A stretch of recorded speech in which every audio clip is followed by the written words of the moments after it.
Good morning.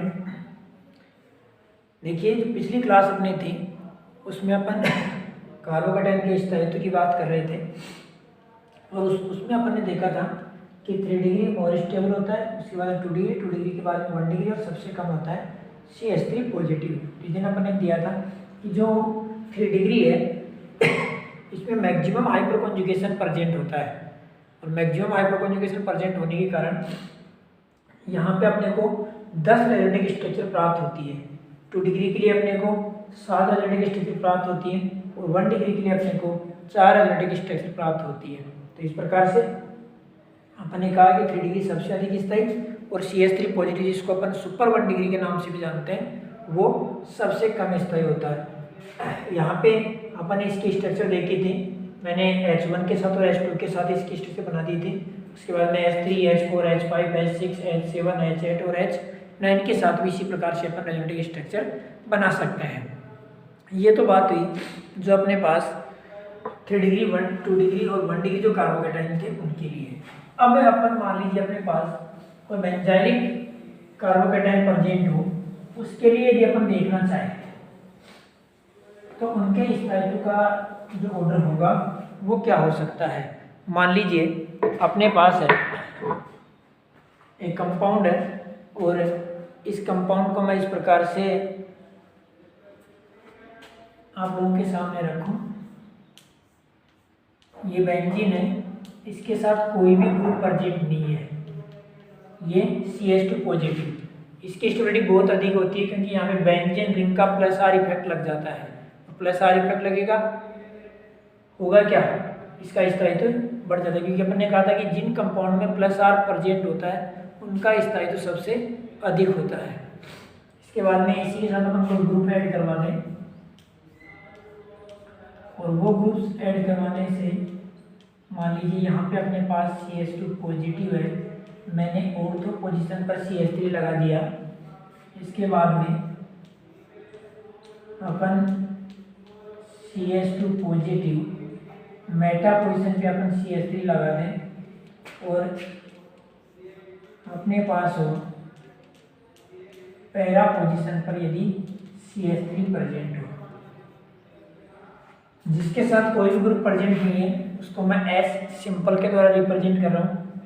इसमें ortho पे present है ऑर्थो, इसको मेटा पे प्रेजेंट है, इसको अपन M से, यहाँ पे पैरा पे प्रेजेंट है, इसको अपन P से डिनोट कर रहे हैं। अब आपको देखना है कि किसका स्थायित्व अधिक होगा, कौन सा कार्बोकेटाइन है उसका स्थायित्व अधिक होगा।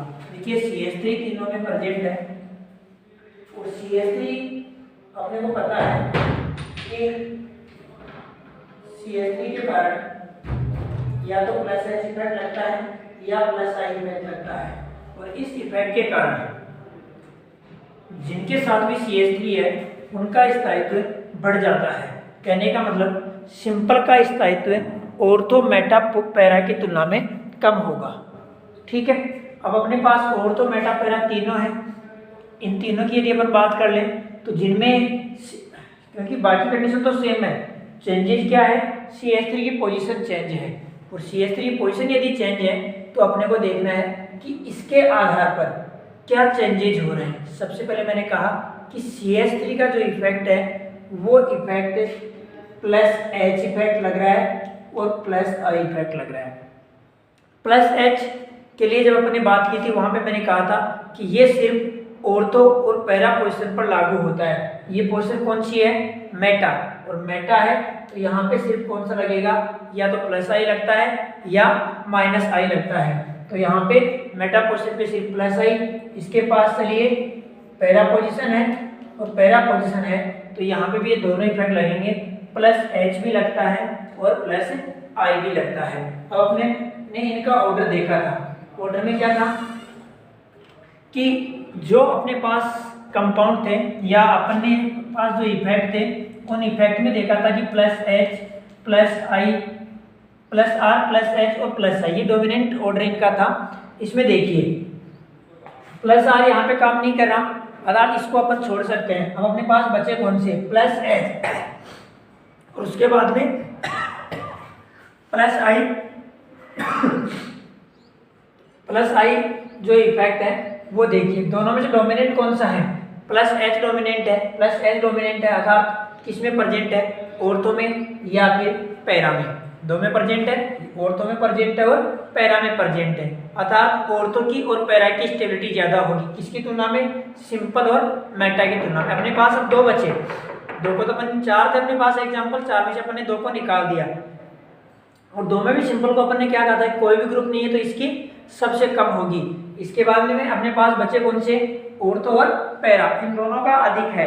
अब इन दोनों में देखिए प्लस एच ऑर्थो पे भी लगता है और पैरा पे भी लगता है और दोनों के पोजीशन पर प्लस एच प्रभाव इक्वल होता है और यदि इक्वल है तो अपन प्लस एच को यहाँ पे अपन कैंसिल आउट कर देता है, इसका प्लस एच इसके प्लस एच को कैंसिल आउट कर देता है।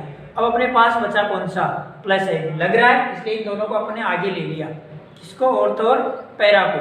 लेकिन अब दोनों में से जो अपन डिफरेंस निकालेंगे वो किसके आधार पर निकालेंगे, प्लस आई के आधार पर, क्योंकि प्लस एच दोनों जगह इक्वल हो गया, चाहे अपने ऑर्थो कंडीशन हो चाहे अपने पैरा पोजीशन हो, दोनों जो पोजीशन है वहां पे प्लस एच इक्वल होने के कारण जो दूसरा इफेक्ट लगता है उसके आधार पर अपन देखते हैं दूसरा कौन सा है, प्लस आई। तो प्लस आई डोमिनेट, प्लस आई की यदि अपन बात करें तो वो डिपेंड करता है किसके ऊपर, डिस्टेंस के ऊपर। डिस्टेंस बढ़ने पर प्लस आई कम होता जाता है और डिस्टेंस कम होने पर प्लस आई बढ़ता है। चलिए देखिए, डिस्टेंस यहाँ पे ऑर्थो है, वहाँ पैरा पोजीशन है, प्लस आई जितना अधिक होगा कार्बोकेटन का स्थायित्व उतना ही अधिक होता है, अर्थात प्लस आई किस में अधिक है, प्लस आई अधिक है ऑर्थो पोजीशन में, क्योंकि यहाँ पे पास में है, इस ग्रुप के पास में है, सेकंड कार्बन के ऊपर ही प्रेजेंट है, उसके बाद में पैरा, तो सबसे अधिक यदि स्थायित्व की अपन बात करें तो वो ऑर्थो, उसके बाद में पैरा, पैरा के बाद में मेटा, क्योंकि मेटा पे प्लस आई तो लग रहा है, इसके साथ प्लस आई नहीं लग रहा, तो यहाँ पे मेटा और मेटा के बाद में क्या प्रेजेंट होगा यहाँ पे अपना सिंपल।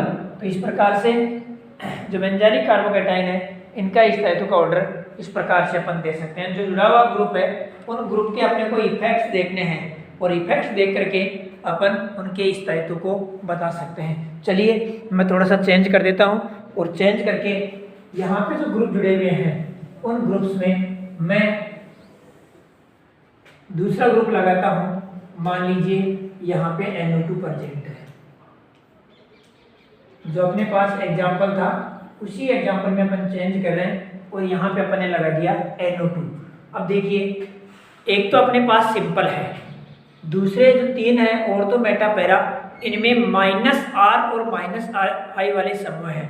ऑर्डर बताया था मैंने, +R +H +I, उसके बाद में सिंपल -I -H और -R।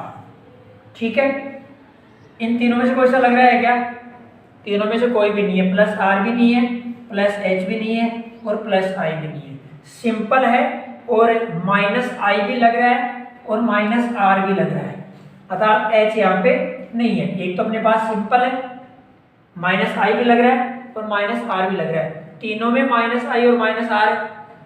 कहाँ पे -R है उसकी अपन बाद में बात करेंगे। जो तीनों ग्रुप है ऑर्थो मेटा पैरा, इनमें किसी में -I है तो किसी में -R है, अर्थात इन दोनों से पहले कौन आएगा, सिंपल। तो इन सभी की यदि अपन बात कर लें तो सबसे अधिक स्थायी कौन सा होगा यहाँ पे, सिंपल वाला। अब चलिए अपने पास तीन बचे, ऑर्थो मेटा और पैरा। ऑर्थो पोजीशन पे +R भी लगता है, +H भी लगता है, -R भी लगता है और -H भी लगता है। NO2 है, इलेक्ट्रॉन विड्रॉइंग ग्रुप है, मल्टीपल बॉन्ड प्रेजेंट है, डबल बॉन्ड O के रूप में है और ऑक्सीजन की विद्युतता नाइट्रोजन से अधिक है, अर्थात बॉन्ड के इलेक्ट्रॉन खींचेगा तो यहाँ पे इसका जो इफेक्ट होगा वो -R और -R के साथ साथ -I भी लगेगा। पैरा ऑर्थो पोजीशन है, मेटा पोजीशन पे -R नहीं लगता, इलेक्ट्रॉन एक्टिविटी ज्यादा है तो यहाँ पे कौन सा लगेगा, -I। और यदि पैरा पोजीशन की अपन बात कर लें तो यहाँ पे -R और यहाँ पे और कौन सा लगेगा, -I लगेगा। चलिए अपन दोनों की बात कर लें, यहाँ पे -R लग रहा है और -R जिसके साथ भी है वो सबसे लास्ट में जाएगा, तो इन दोनों को छोड़ दीजिए, ऑर्थो को छोड़ दीजिए और पैरा को छोड़ दीजिए, बचा कौन सा अपने पास, मेटा। तो सिंपल के बाद में कौन सा आ जाएगा, मेटा। ठीक है, क्योंकि मेटा के साथ सिर्फ कौन सा लग रहा है, -I लग रहा है। तो -r वाले पीछे चले जाएंगे, क्योंकि डोमिनेंट होता है r वाला इफेक्ट, और r वाला इफेक्ट डोमिनेंट है तो -r अधिक होगा, और अधिक है तो वो सबसे लास्ट में जाएगा। ठीक है, अब अपने पास बचे कौन से, ऑर्थो और पैरा। ऑर्थो पैरा की यदि अपन बात करें, -r दोनों जगह इक्वल है, -r दोनों जगह इक्वल है, चाहे अपनी ऑर्थो पोजीशन हो या अपनी पैरा पोजीशन हो। अर्थात -r तो अपन देख तो लिया, इसके आधार पर अपन पीछे ले गए। अब जो अपन दोनों में डिफरेंस देखेंगे वो किसके आधार पर देखेंगे, -i खींचने वाला ग्रुप है, इलेक्ट्रॉन विड्रॉइंग ग्रुप है, अर्थात जहां पे -i कम होगा उसका उस कार्बोकेटाइन का स्थायित्व अधिक होगा। किसका अधिक होना चाहिए, -i डिपेंड करता है किसके ऊपर, डिस्टेंस। जहां पे डिस्टेंस अधिक होगी वहां -i कम होगा, और -i कम किसके साथ है, डिस्टेंस देखिए, ये पैरा पोजीशन और ये ऑर्थो पोजीशन। यहाँ पे डिस्टेंस कम है, यहाँ पे डिस्टेंस अधिक है, अर्थात -i जो है वो यहाँ पे कम होगा, और यहाँ पे कम है तो मेटा के बाद में किसका स्थायित्व होना चाहिए, पैरा का, और सबसे कम जो स्थायित्व होगा वो किसका होगा, ऑर्थो का। तो इस प्रकार से जुड़े हुए जो ग्रुप हैं उन्हीं के आधार पर अपन पहचानते हैं कि किसका स्थायित्व अधिक होगा और किसका स्थायित्व कम होगा। ये ऑर्डर अपने को याद होना चाहिए। इसी ऑर्डर के आधार पर अपन कार्बोकेटाइन का जो स्थायित्व है उसकी अपन बात कर लेते हैं। ठीक है, तो इस प्रकार से ये अपन कार्बोकेटाइन की जो स्टेबिलिटी है उसको एक्सप्लेन कर सकते हैं। नेक्स्ट है structure of carbocation. Structure of carbocation, carbocation की संरचना। यदि कार्बोकेटाइन की संरचना की बात की जाए तो संकरण देखिए, 6 बॉन्डिंग इलेक्ट्रॉन हैं, अर्थात 3 सिग्मा बॉन्ड प्रेजेंट हैं। तो स्ट्रक्चर ऑफ कार्बोकेटाइन,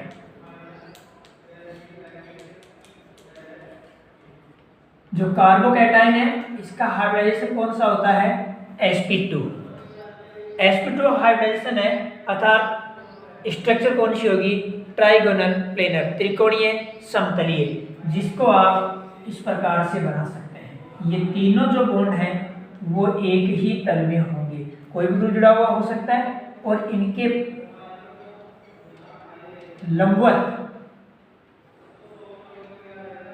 ये जो है पॉजिटिव वो साइन, जैसे अपना ये मॉलिक्यूल है, एक बॉन्ड यहाँ हो गया, एक बॉन्ड यहाँ हो गया, एक बॉन्ड यहाँ हो गया, तो इस प्रकार से एक जो लोब है, जो वैकेंट ऑर्बिटल की लोब है वो यहाँ पे प्रेजेंट होती है, 90 डिग्री के कोण पे यहाँ पे ये प्रेजेंट होती है। तो इस प्रकार से इसके स्ट्रक्चर को अपन बना सकते हैं। यहाँ पे कोई भी ग्रुप हो सकता है, मान लीजिए CH3 ही प्रेजेंट है और यहाँ पे मान लीजिए H प्रेजेंट है। तो इस प्रकार से अपन कार्बोकेटाइन की संरचना को बना सकते हैं। संकरण कौन सा होता है, sp2, स्ट्रक्चर कौन सी होगी, ट्राइगोनल प्लेनर। ठीक है, इस स्ट्रक्चर को अपन क्या कह देंगे, ट्राइगोनल प्लेनर। संकरण कौन सा था इसका, sp2, और sp2 के लिए जो स्ट्रक्चर होती है वो होती है ट्राइगोनल प्लेनर। ये तो बात हुई कार्बोकेटाइन इंटरमीडिएट की। ठीक है, नेक्स्ट सेकंड जो इंटरमीडिएट है उसकी अपन बात करते हैं, carb A9. Carb A9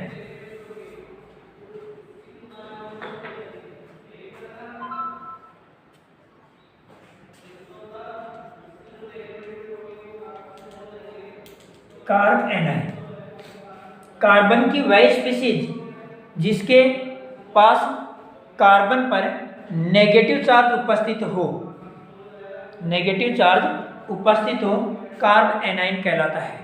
carbon की वे स्पीशीज जिनमें कार्बन पर नेगेटिव चार्ज उपस्थित हो वे कौन सी कहलाती हैं, कार्ब एनाइन। इनके संयोजकता कोष में 8 इलेक्ट्रॉन प्रेजेंट होते हैं। जो वैलेंस सेल है, जो इसकी वैलेंस सेल है उसमें 8 इलेक्ट्रॉन प्रेजेंट होते हैं। 8 इलेक्ट्रॉन दो प्रकार के होते हैं, 6 इलेक्ट्रॉन और 2 इलेक्ट्रॉन।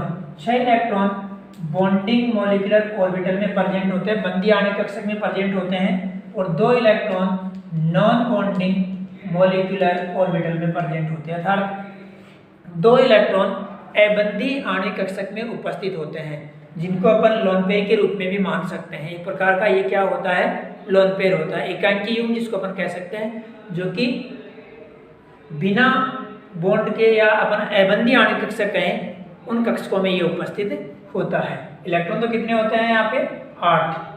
कितने, 6 तो कहाँ पे प्रेजेंट होंगे, बॉन्डिंग और मॉलिक्यूलर ऑर्बिटल में, और 2 इलेक्ट्रॉन प्रेजेंट होते हैं नॉन बॉन्डिंग मॉलिक्यूलर ऑर्बिटल। देखिए जो मॉलिक्यूलर ऑर्बिटल है उनको अपन 3 भागों में डिवाइड करते हैं। एक बॉन्डिंग होता है, दूसरा नॉन बॉन्डिंग होता है, और एक होता है एंटी बॉन्डिंग। बॉन्डिंग के जो जस्ट अपोजिट होगा वो तो एंटी बॉन्डिंग, और जो बॉन्ड में पार्टिसिपेट नहीं करते, जो बंध नहीं बनाते हैं, वो कौन से होंगे, नॉन बॉन्डिंग। तो यहाँ पे 6 इलेक्ट्रॉन है, 6 में से 8 इलेक्ट्रॉन है, 8 में से 6 इलेक्ट्रॉन बंधी आणविक कक्षक में और 2 इलेक्ट्रॉन अबंधी आणविक कक्षक में उपस्थित होते हैं। जब कार्बन अपने से कम विद्युतऋणी परमाणु के साथ जुड़ा हुआ हो, जब कार्बन अपने से कम विद्युतऋणी परमाणु के साथ जुड़ा हुआ हो, तो विषमांश विघटन द्वारा कार्ब एनायन का निर्माण होता है।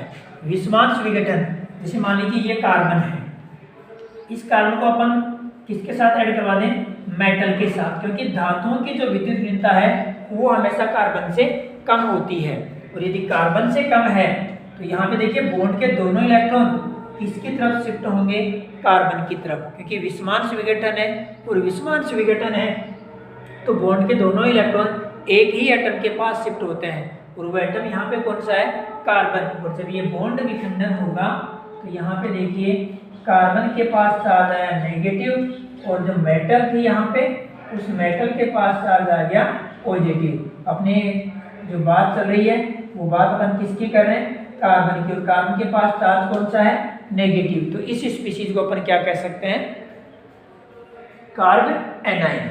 ठीक है, तो सीधा सा अपने को ध्यान में रखना है कि कार्बन की वे स्पीशीज जिनमें कार्बन के पास नेगेटिव हो वे कार्ब एनाइन कहलाती है। इनके संयुक्ता कोष में 8 इलेक्ट्रॉन होते हैं, 6 इलेक्ट्रॉन बंधी आणविक कक्षक में और 2 इलेक्ट्रॉन अबंधी आणविक कक्षक में उपस्थित होते हैं। ठीक है, और ये जो कार्ब एनाइन है इसका निर्माण विषमांश विघटन द्वारा होता है। जब कार्बन अपने से कम विद्युतऋणी परमाणु के साथ जुड़ा हुआ हो तो विषमांश विघटन द्वारा कार्ब एनाइन का निर्माण होता है। नेक्स्ट अपन बात करते हैं stability of carb A9. Carb A9 का स्थायित्व। कार्ब एनाइन की स्थायित्व की यदि बात की जाए तो देखिए अपन ने कार्बोकेटाइन की स्थायित्व की जब बात की तो वहां पे अपन ने एक एग्जाम्पल कल मैंने लिया था, या जो पिछली क्लास में तो उसमें मैंने एक एग्जाम्पल लिया था कि मान लीजिए मेरे पास 100 हैं। दोबारा देख लीजिए, एक जगह मैंने 130 किया था और एक जगह मैंने 70 लिया था। ठीक है, ये तो बात हो गई थी कार्बोकेटाइन की, ये तो बात हुई कार्बोकेटाइन की। अब अपन बात किसकी कर रहे हैं, अधिक है इलेक्ट्रॉन, मतलब नेगेटिव चार्ज है, अबंधी है, इलेक्ट्रॉन तो 8 ही है, लेकिन जो 2 इलेक्ट्रॉन है वो अबंधी में है, तो मैं इसको अधिक मान सकता हूँ। यहाँ पे मान लीजिए मेरे पास कंडीशन कौन सी आ गई, 130 आ गई।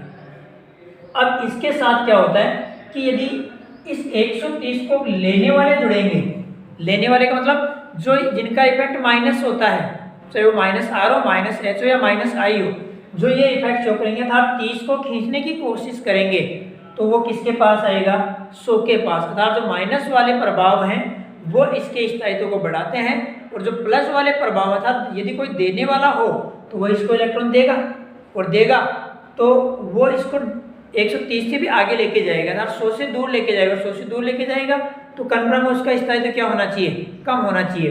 तो वही बात है, यदि लेने वाले ग्रुप जुड़े हुए हैं तो उसका स्थायित्व बढ़ता है, और यदि देने वाले ग्रुप जुड़े हुए हैं तो उनका स्थायित्व कम होता है। तो देखिए अपने कुछ इफेक्ट्स की बात की थी, और वो इफेक्ट्स कौन कौन से थे, R, H और I। यदि मैं सभी की यहाँ पे एक साथ बात करूँ तो माइनस वाले जो इफेक्ट थे, माइनस वाले इफेक्ट में सबसे अधिक प्रभावी कौन सा होता है, -R। ये सबसे अधिक इलेक्ट्रॉन ले सकता है, तो -R, -H और -I ये तीनों स्टेबिलिटी को बढ़ाते हैं। इसके बाद में सिंपल, अब डोनेट करने वाले कम होने चाहिए, जो जितना कम डोनेट करेगा वो उतना ही अधिक स्थायी वाला होगा। तो +I +H और सबसे कम जो स्थायित्व की तरफ लेके जाता है वो कौन सा है, +R। तो ये जस्ट अपोजिट किसके हो रहा है, कार्बोकैटायन की, यानी कार्बोकैटायन का जो ऑर्डर था उसका जस्ट अपोजिट ऑर्डर अपने को ध्यान में रखना है। वहां पे -R सबसे कम स्थायी कर रहा था, यहाँ पे -R सबसे अधिक स्थायी कर रहा है।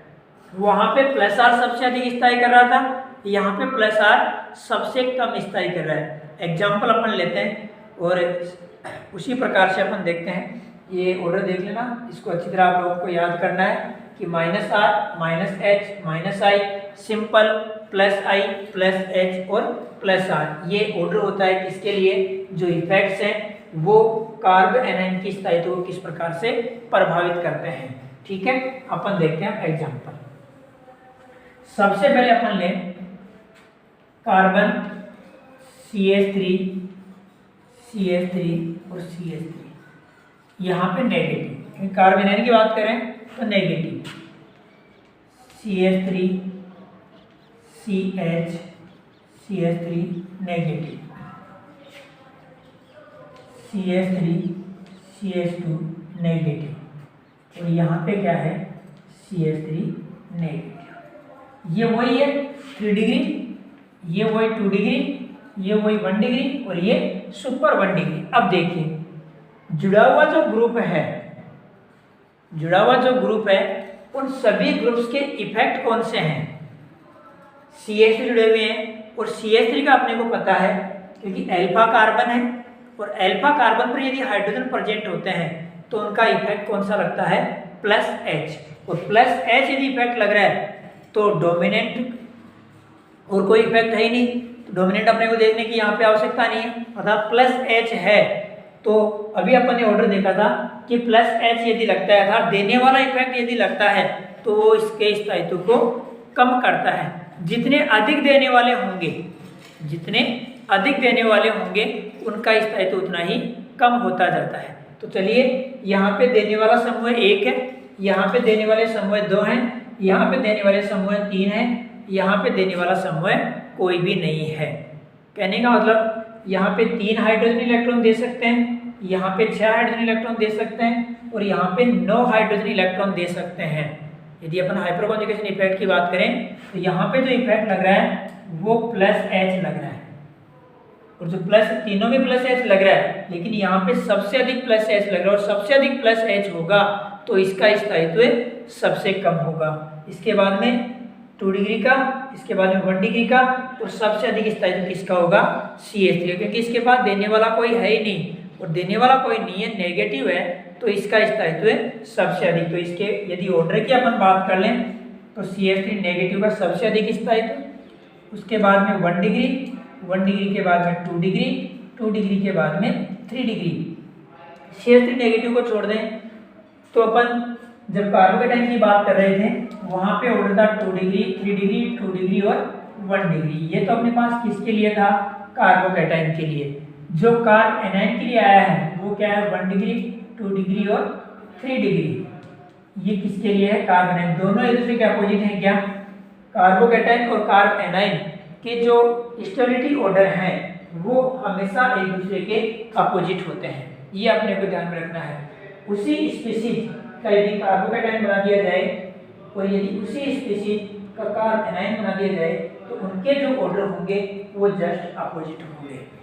ठीक है, ये तो बात हुई 3 डिग्री, 1 डिग्री, 2 डिग्री आदि जो स्पीशीज है उनकी बात अपन ने की। तो अपन बेंजीन के कुछ एग्जाम्पल लेते हैं, उनके साथ भी कोई इफेक्ट पड़ता है या नहीं वो भी अपन देखते हैं। ठीक है, चलिए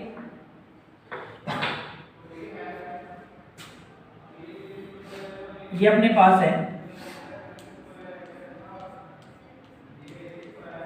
CH2 नेगेटिव।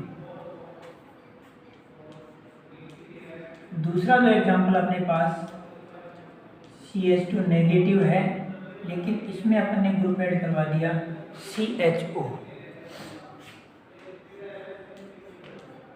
यहाँ पे अपने पास है CH2 नेगेटिव और यहाँ पे जुड़ा हुआ है CHO।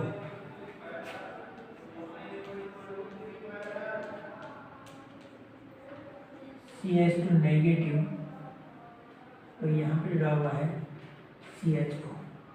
और तो मेटा और पैरा, ये अपना सिंपल है, ये अपना ऑर्थो है, ये अपना मेटा है और ये अपना पैरा है। अब देखिए CHO है, मैं इसको एक बार इस प्रकार से लिख दूं, ये है। इलेक्ट्रॉन ऑक्सीजन के पास जाएंगे, इसके पास पॉजिटिव आएगा, बेंजीन रिंग के इलेक्ट्रॉन खींचेगा, ये अपने को पता है। और इलेक्ट्रॉन यदि खींच रहा है, रेजोनेटिव स्ट्रक्चर यदि बढ़ रही है, तो इस ग्रुप के कारण जो प्रभाव लग रहा है वो प्रभाव कौन सा होगा? -R प्रभाव होगा। इलेक्ट्रॉन खींचता भी है, बॉन्ड के इलेक्ट्रॉन भी एक्सेप्ट करता है, तो और इफेक्ट कौन सा हो सकता है? -I हो सकता है। मेटा पोजीशन है, मेटा पोजीशन की अपन बात करें तो -R या -H या +R और +H मेटा पोजीशन पे लागू नहीं होते। ये इलेक्ट्रॉन विड्रॉइंग ग्रुप है, तो यहाँ पे इसका इफेक्ट कौन सा हो जाएगा? -I। पैरा पोजीशन की अपन बात कर लें तो यहाँ पे -R और -I। ठीक है। अब देखिए सबसे अधिक डोमिनेंट कौन सा था? -R डोमिनेंट था, अर्थात जिनमें -R होगा उन कार्ब एनाइन स्पीशीज का स्थायित्व सबसे अधिक होता है, ये अपन ने कहा था। तो -R किस में है? ऑर्थो में है और पैरा में है। तो यहाँ पे सबसे अधिक स्थायित्व किसका होना चाहिए? ऑर्थो का होना चाहिए और पैरा का होना चाहिए। ठीक है, किसका हो सकता है? ऑर्थो और पैरा का। अब इन दोनों में से किसका अधिक होगा? वहां पे अपन देखेंगे -I इफेक्ट को। -I इफेक्ट डिपेंड किसके ऊपर करता है? डिस्टेंस के ऊपर। डिस्टेंस बढ़ने पर -I कम होता है और डिस्टेंस कम होने पर -I बढ़ता है। डिस्टेंस कम किस में है? ऑर्थो में। अधिक किस में है? पैरा में। तो -I अधिक होगा, उसका स्थायित्व अधिक, -I कम होगा तो उसका स्थायित्व कम। अधिक किस में है? क्योंकि नेगेटिव इफेक्ट है तो अधिक होना चाहिए, और अधिक किस में है? ऑर्थो में। तो ऑर्थो का स्थायित्व पैरा की तुलना में अधिक होगा। अब अपने पास दो बचे, मेटा और सिंपल। सिंपल में कोई इफेक्ट लागू नहीं हो रहा, मेटा में -I लग रहा है, तो यहाँ पे मेटा और मेटा के बाद में यहाँ पे अपन क्या ले सकते हैं? सिंपल। ये ऑर्डर किसके लिए हो जाएगा? कार्ब एनाइन की स्टेबिलिटी के लिए। यहाँ पे आप लोग ग्रुप चेंज करके भी देख सकते हैं, विभिन्न प्रकार के ग्रुप लगा के आप देख सकते हैं, और ग्रुप लगा करके आप लोग इनके स्थायित्व का ऑर्डर निकालते हैं। अब कई बार क्या होता है कि विभिन्न प्रकार के ग्रुप अलग अलग जुड़े हुए हों, एक ही पोजीशन हो और ग्रुप अलग अलग हों, तो वहाँ पे जो उनका इलेक्ट्रोनेगेटिविटी है, या अपन ये कहें कि उनकी जो -R है या -I है, वो यदि अधिक होगा तो उसके आधार पर अपन देख लेते हैं। जैसे मान लीजिए ऑर्थो पोजीशन ही है और ऑर्थो पोजीशन में दो ग्रुप जुड़े हुए हैं, मैं एक बार एग्जांपल ले लूँ, दोनों में से अधिक स्थायी कौन सा होगा वो आप लोग बताएंगे।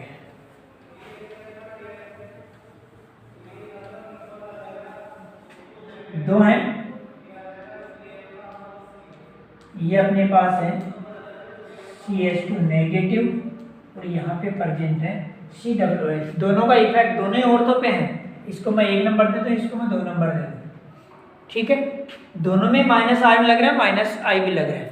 अब जिसका -R ज़्यादा होगा या जिसका -I ज़्यादा होगा उसका स्थायित्व अधिक होगा। किसका है? देखिए इसको यदि अपन डिवाइड करके लिखें COOH ग्रुप को, कार्बन डबल बॉन्ड OH, यहाँ पे ऑक्सीजन के पास लोन पे है, ये इलेक्ट्रॉन इसके पास गए, मान लीजिए दोनों के पास इलेक्ट्रॉन जा रहे हैं, यहाँ पे पॉजिटिव बनेगा, यहाँ पे पॉजिटिव बनेगा। अब इसके पास तो कोई संभावना नहीं है, ये तो जो इलेक्ट्रॉन लेगा वो किससे लेगा? बेंजीन से। लेकिन इसके पास संभावना है कि ये बेंजीन से नहीं लेकर के इस ऑक्सीजन से भी इलेक्ट्रॉन ले सकता है, अर्थात इसका जो -R होगा या -I जो इफेक्ट होगा वो कम हो जाएगा, और इसका -I कम हुआ तो जो स्थायित्व है वो 1 का अधिक होगा, किसकी तुलना में? 2 की तुलना में। ठीक है, तो कई बार ग्रुप समान पोजीशन पे जुड़े हुए हों तो वहाँ पे उनका जो पावर है, उनकी जो स्ट्रेंथ है, उसके आधार पर भी अपन ये देख सकते हैं कि किसका पावर अधिक है। अब वो डिपेंड करेगा कि प्लस वाला है या माइनस वाला है, उसी के आधार पर आप उनके स्थायित्व ज्ञात कर लेते हैं। ठीक है, नेक्स्ट है स्ट्रक्चर ऑफ कार्ब एनाइन। यदि स्ट्रक्चर की बात की जाए तो देखिए कार्ब एनाइन का जो संकरण है वो sp3 होता है। कई जगह कार्ब एनाइन का संकरण sp2 भी होता है। कई जगह कार्ब एनाइन का जो संकरण है वो sp2 भी होता है। और वो कहाँ पे होता है? जहाँ पे नेगेटिव आयन रेजोनेंस में पार्टिसिपेट कर ले। जैसे अभी अपन ने बेंजीन के साथ CH2 नेगेटिव था और मैं इसके यदि संकरण की बात करता तो वो जो नेगेटिव था उसका संकरण था sp2। लेकिन सिंपली तौर पर यदि कार्ब एनाइन की बात की जाए तो उसका स्ट्रक्चर ऑफ कार्ब एनाइन, ठीक है, संकरण कौन सा होता है? sp3। और यदि sp3 है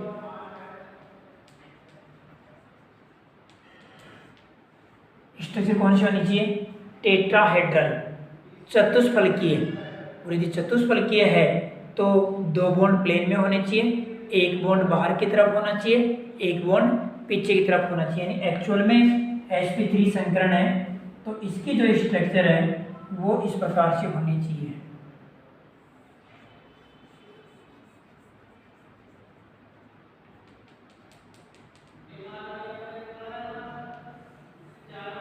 ये यहाँ पे क्या प्रेजेंट है? 2 इलेक्ट्रॉन, ठीक है। संकरण कौन सा हुआ? sp3। लेकिन आपने वेस्पर थ्योरी पढ़ी होगी और वेस्पर थ्योरी ये कहती है कि लोन पेयर के बीच में सबसे अधिक रिपल्सन होता है। उसके बाद में लोन पेयर बॉन्ड पेयर के बीच में रिपल्सन होता है। और यहाँ पे देखिए ये एक प्रकार का लोन पेयर है और ये सभी क्या है? बॉन्ड पेयर है। तो एक्चुअल में होता क्या है कि यहाँ पे ये रिपल्सन बढ़ जाता है और जो लोन पेयर बॉन्ड पेयर जो रिपल्सन है उस रिपल्सन के कारण ये जो कंपाउंड है या ये जो स्ट्रक्चर है ट्राइगोनल पिरामिडल शेप में चेंज होता है। त्रिकोणीय ये जो शेप है वो किसके कारण? लोन पेयर बॉन्ड पेयर के कारण किसमें चेंज हो जाती है? यहाँ पे कार्बन है, इसको अपन इस प्रकार से शो कर सकते हैं। यहाँ पे कार्बन एक ग्रुप यहाँ गया, एक ग्रुप यहाँ गया, एक ग्रुप यहाँ गया और ये अपना जो नेगेटिव है वो ऊपर चला गया। त्रिकोणीय तो है लेकिन पिरामिडल शेप में है, जिसको अपन पिरामिड कह सकते हैं। उस प्रकार से ये स्ट्रक्चर अपने को देता है। यानी आपने NH3 की स्ट्रक्चर देखी होगी, अमोनिया की जो स्ट्रक्चर होती है सेम उसी प्रकार की स्ट्रक्चर किसकी होती है? यहाँ पे अपनी कार्ब एनाइन की ट्राइगोनल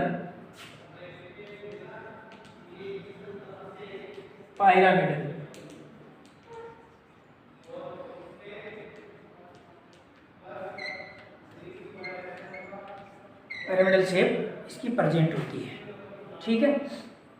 पिरामिड जिसको अपन कह सकते हैं त्रिकोणीय पिरामिड संरचना किसकी होती है? कार्ब एनाइन की। कार्ब एनाइन में कार्बन sp3 संकरित अवस्था में होता है, अतः इसकी संरचना चतुष्फलकीय होनी चाहिए। लेकिन लोन पेयर बॉन्ड पेयर प्रतिकर्षण के कारण कार्ब एनाइन की संरचना त्रिकोणीय पिरामिडीय हो जाती है, ठीक है। तो ये अपने जो 2 प्रकार के इंटरमीडिएट्स हैं कार्बोकैटायन और कार्ब एनाइन, दोनों की बात अपन ने की है। और भी इंटरमीडिएट अपने पास हैं, उनकी भी अपन बात करते हैं। देखिए कार्बोकैटायन और कार्ब एनाइन दोनों एक दूसरे के अपोजिट होते हैं, दोनों का स्थायित्व एक दूसरे के अपोजिट होता है और दोनों बनते भी एक दूसरे के अपोजिट हैं। जब कार्बन अधिक विद्युत ऋणी के साथ जुड़ा हुआ होता है तो वहाँ पे कार्बोकैटायन बनता है, और कम विद्युत ऋणी परमाणु के साथ जुड़ा हुआ होता है तो वहाँ पे कार्ब एनाइन का निर्माण होता है। जो थर्ड है वो अपने पास आता है फ्री रेडिकल। थर्ड जो इंटरमीडिएट है वो अपने पास आता है फ्री रेडिकल, मुक्त मूलक। ये भी एक प्रकार का इंटरमीडिएट है। नाम से पता चल रहा है कि ये यहाँ पे एक इलेक्ट्रॉन मुक्त अवस्था में प्रेजेंट होता है। एक तो होता है देखिए लोन पेयर एकांकी युग्म, और एक होता है मुक्त मूलक। एकांकी युग्म में तो क्या होगा, 2 इलेक्ट्रॉन युग्म के रूप में प्रेजेंट होंगे, लेकिन यहाँ पे 2 इलेक्ट्रॉन प्रेजेंट नहीं होकर के सिर्फ एक इलेक्ट्रॉन प्रेजेंट होता है। इस प्रकार के जो स्पीशीज हैं या कार्बन की वे स्पीशीज जिनमें कार्बन के पास एक अयुग्मित इलेक्ट्रॉन उपस्थित हो मुक्त मूलक कहलाते हैं। कार्बन की वे स्पीशीज जिनमें कार्बन के पास एक अयुग्मित इलेक्ट्रॉन उपस्थित हो वे मुक्त मूलक कहलाते हैं। मुक्त मूलक का निर्माण कार्बन कार्बन बंध के समान विघटन के कारण होता है। इसमें कार्बन के पास एक अयुग्मित इलेक्ट्रॉन उपस्थित होने के कारण ये अनुचुंबकीय प्रकृति के होते हैं। अनुचुंबकीय प्रकृति के होते हैं तथा इनके पास इलेक्ट्रॉन की कमी होने के कारण इनका स्थायित्व कार्बोकैटायन के अनुसार स्पष्ट किया जा सकता है। देखिए बनता कैसे है, कार्बन अपने पास है, ये 2 कार्बन जुड़े हुए हैं, बॉन्ड है, दोनों की विद्युतता इक्वल है, तो यहाँ पे बॉन्ड के इलेक्ट्रॉन दोनों के मध्य में प्रेजेंट होंगे।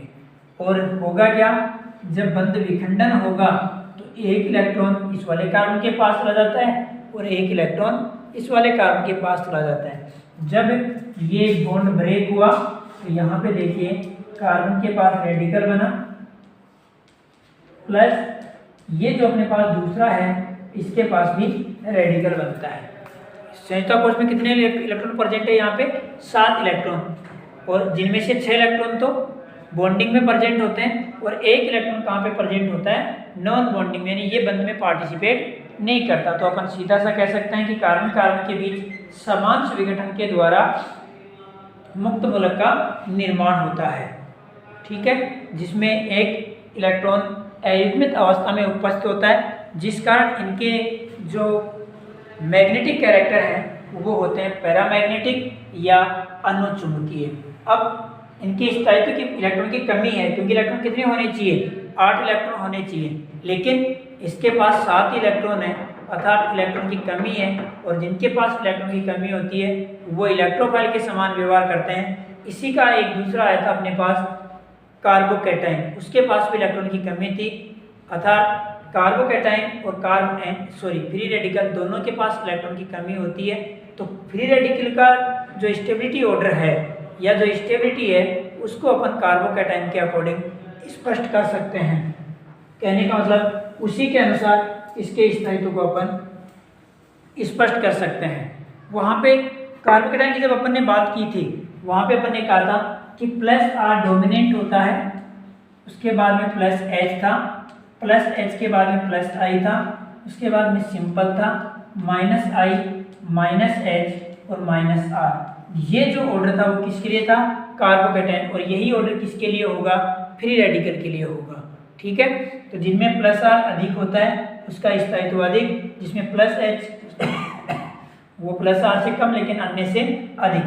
देखिए मेरे पास है CH3 CH3 CH3 और यहाँ पे रेडिकल, दूसरा CH3 CH, यहाँ पे अपने पास रेडिकल, CH3 CH2 रेडिकल और अपने पास है CH3 रेडिकल। ये अपने पास 3 डिग्री, ये अपने पास 2 डिग्री, ये अपने पास 1 डिग्री और ये अपने पास सुपर 1 डिग्री। देखिए सभी में क्या है, इसमें +H की यदि बात की जाए, +H प्रेजेंट है, +R यहाँ पे प्रेजेंट नहीं है। +H की बात की जाए तो यहाँ पे जो +H होगा वो 9 हाइड्रोजन के कारण लग रहा है, यहाँ पे 6 हाइड्रोजन के कारण लग रहा है, यहाँ पे 3 हाइड्रोजन के कारण लग रहा है, यहाँ पे कोई भी हाइड्रोजन प्रेजेंट नहीं है। अल्फा कार्बन के पास होने चाहिए, इससे अपने को मतलब नहीं है। तो अल्फा कार्बन में इसके पास 9, यहाँ पे 6, यहाँ पे 3 और यहाँ पे कोई भी ग्रुप प्रेजेंट नहीं है। तो चलिए देखिए सबसे अधिक स्थायी कौन सा होना चाहिए, जिसके पास अल्फा कार्बन के पास हाइड्रोजन के डोनेट करने वाले जितने अधिक उसका स्थायित्व कमी है, डोनेट करने वाले जितने अधिक उसका स्थायित्व उतना ही अधिक। तो यहाँ पे सबसे अधिक स्थायी कौन सा हुआ, 3 डिग्री, 3 डिग्री के बाद में 2 डिग्री, 2 डिग्री के बाद में 1 डिग्री, और सबसे कम कौन सा हुआ, CH3 रेडिकल। यही जो ऑर्डर था वो किसके लिए था अपने पास, कार्बोकैटायन के लिए। तो सेम उसी प्रकार से जिस प्रकार से कार्बोकैटायन के लिए अपने पास ऑर्डर था, वही ऑर्डर फ्री रेडिकल के लिए अपने को प्राप्त होता है। चलिए दूसरा एग्जांपल और ले लेते हैं अपन।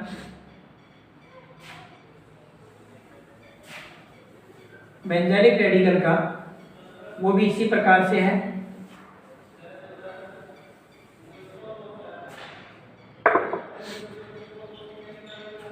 यहाँ पे सिंपल ले लें, CH2 रेडिकल,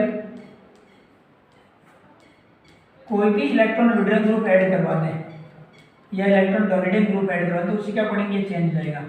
मान लीजिए अपन ने ऐड करवा दिया NO2। आप लोग एग्जाम्पल लिख लिख करके प्रयास करना है इनके।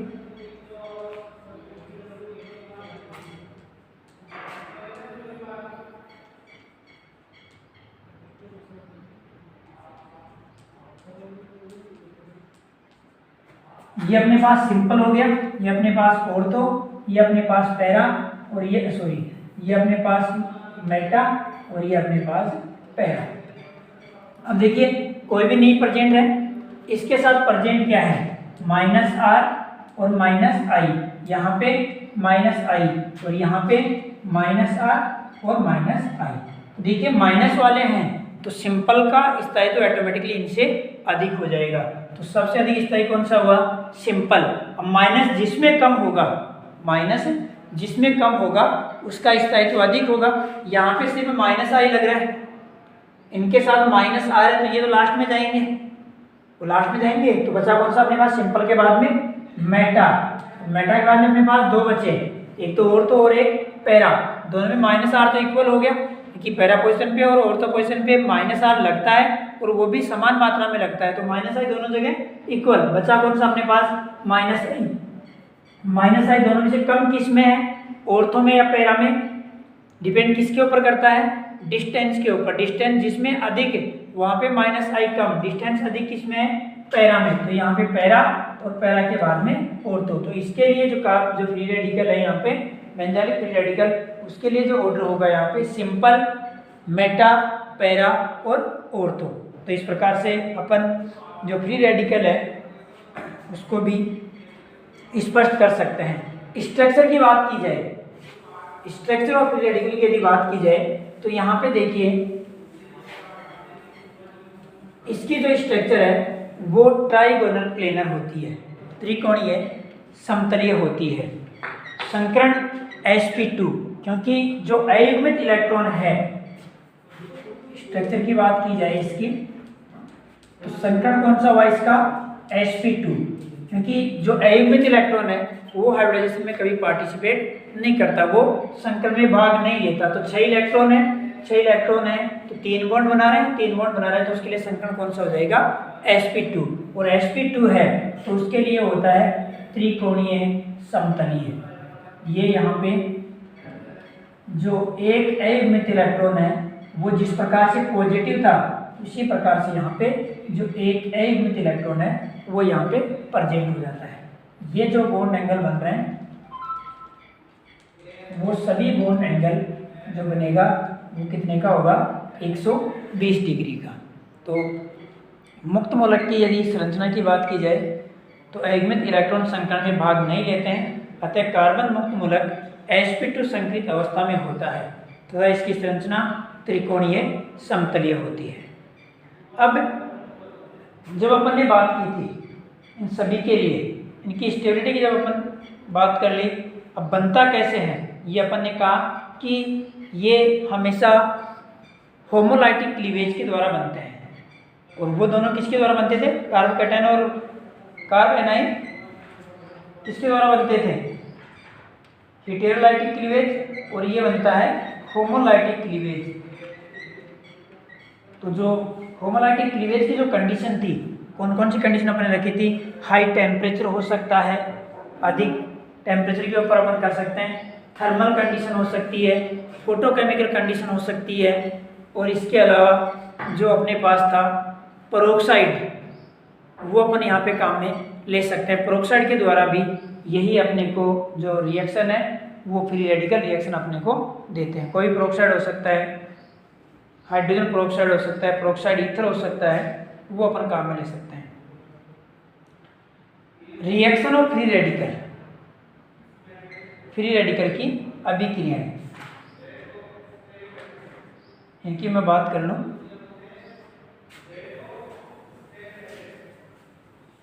Reaction of free radical,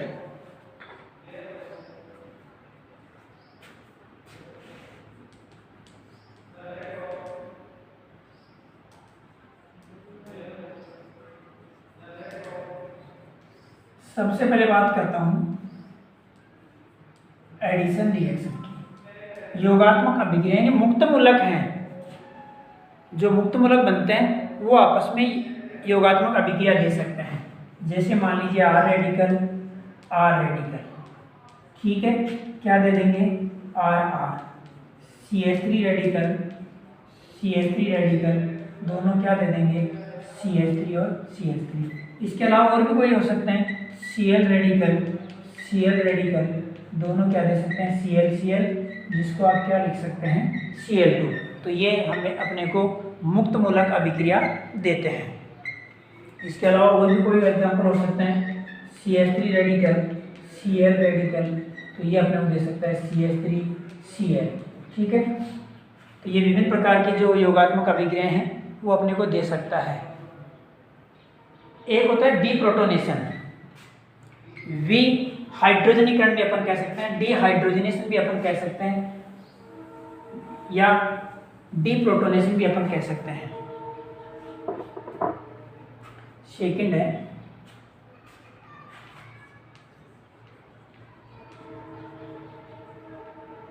deprotonation.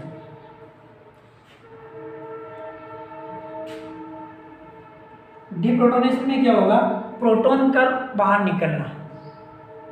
जैसे CH2 रेडिकल और यहाँ पे H रेडिकल, ये एक इलेक्ट्रॉन इसको देगा, एक इलेक्ट्रॉन यहाँ पे। जैसे ये यहाँ से बाहर निकलेगा तो यहाँ पे क्या बन जाएगा, ये रेडिकल बनेगा, ये रेडिकल बनेगा, दोनों बना लेंगे बॉन्ड, और प्लस यहाँ से क्या H रेडिकल के रूप में ये बाहर निकल जाता है। एक रीअरेंजमेंट रिएक्शन, पुनर्विन्यास अभिक्रिया, ये रीअरेंजमेंट रिएक्शन भी अपने को दे सकते हैं। कैसे, वो भी आप लोग देख लीजिए। थर्ड है रीअरेंजमेंट रिएक्शन।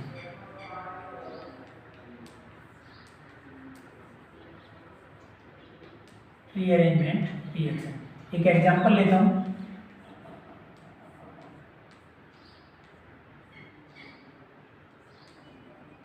CH2 रेडिकल है, CH3 है और CH3 है। ठीक है, रीअरेंजमेंट रिएक्शन के लिए अपन ने क्या कहा था कि उसी मॉलिक्यूल में चेंज होना चाहिए। यहाँ पे इस बॉन्ड को यदि अपन मान लें, एक रेडिकल यहाँ पे, एक रेडिकल यहाँ पे, ये बॉन्ड ब्रेक हुआ और ये बॉन्ड ब्रेक होकर के अपने को दो रेडिकल देता है।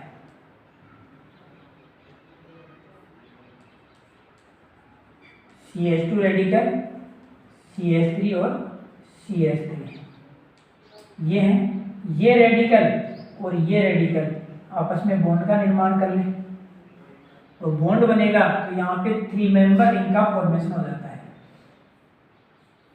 जो कि ये बन गया, ये CH2 था, यहाँ पे CH3 है और यहाँ पे CH3, और यहाँ प्रेजेंट क्या है, कार्बन प्रेजेंट है।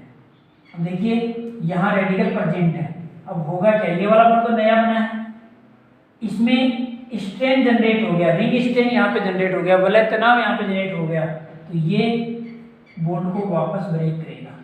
और जब ये बॉन्ड ब्रेक होगा तो देखिए जो अपने पास प्रोडक्ट निकल करके आएगा, वो प्रोडक्ट यहाँ पे ये रेडिकल बना, यहाँ पे ये रेडिकल और ये रेडिकल वापस अपनी एरोमेटिकता को प्राप्त कर लेते हैं। ये CH2 यहाँ पे कार्बन और इस कार्बन के साथ CH3 और यहाँ पे ये 3 डिग्री रेडिकल में चेंज हो गया। पहले था 1 डिग्री रेडिकल, अब किस में हो गया, 3 डिग्री, यानी अपने स्थायित्व को प्राप्त करने के लिए ये 1 डिग्री से 3 डिग्री में जा रहा है, जो रीअरेंजमेंट प्रोसेस के द्वारा पॉसिबल है। रीअरेंजमेंट हुआ या नहीं हुआ? देखिए ये जो बेंजीन रिंग जुड़ी हुई है वो 3 डिग्री कार्बन के साथ जुड़ी हुई है, यहाँ पे ये किसके साथ जुड़ी हुई है? 1 डिग्री कार्बन के साथ जुड़ी हुई है। तो ग्रुप में कोई चेंज, जितने इसका मॉलिक्यूलर फॉर्मूला है वही इसका मॉलिक्यूलर फॉर्मूला है, यानी मॉलिक्यूल में चेंज हो रहा है, लेकिन रेडिकल यहाँ पे चेंज हो गए। तो इस प्रकार से ये रीअरेंजमेंट रिएक्शन भी अपने को देते हैं। ये तो बात हुई अपने 3 जो मेजर इंटरमीडिएट्स हैं उनकी। अपन ने बात कर ली कार्बोकैटायन की, कार्ब एनायन की और फ्री रेडिकल की। ये तीनों मेजर इंटरमीडिएट के रूप में अपन देखते हैं। इसके अलावा और भी कई इंटरमीडिएट हैं, उनकी भी अपन बात करेंगे, जैसे कार्बिन है, बेंजाइन है, नाइट्रीन है। इनकी भी अपन नेक्स्ट क्लास होगी उसमें बात करेंगे। ठीक है, तो तीनों के बारे में आप इनके स्थायित्व का क्रम अच्छी तरह से देखेंगे, किस प्रकार से अपन इनके स्थायित्व को ज्ञात करते हैं वो आप लोगों को देखना है। ठीक है, मेन इनकी जो स्टेबिलिटी है, जो क्वेश्चन बनता है यहाँ से, वो इनकी स्टेबिलिटी का क्वेश्चन ही बनता है कि निम्न में से या निम्न यौगिकों को स्थायित्व के क्रम के आधार पर व्यवस्थित कीजिए, या निम्न कार्बोकैटायन को, या निम्न कार्ब एनायन को, या निम्न जो मुक्त मूलक हैं उनको आप उनके स्थायित्व के आधार पर व्यवस्थित कीजिए। ठीक है, नेक्स्ट क्लास में अपन जो अन्य इंटरमीडिएट्स हैं उनकी बात करेंगे।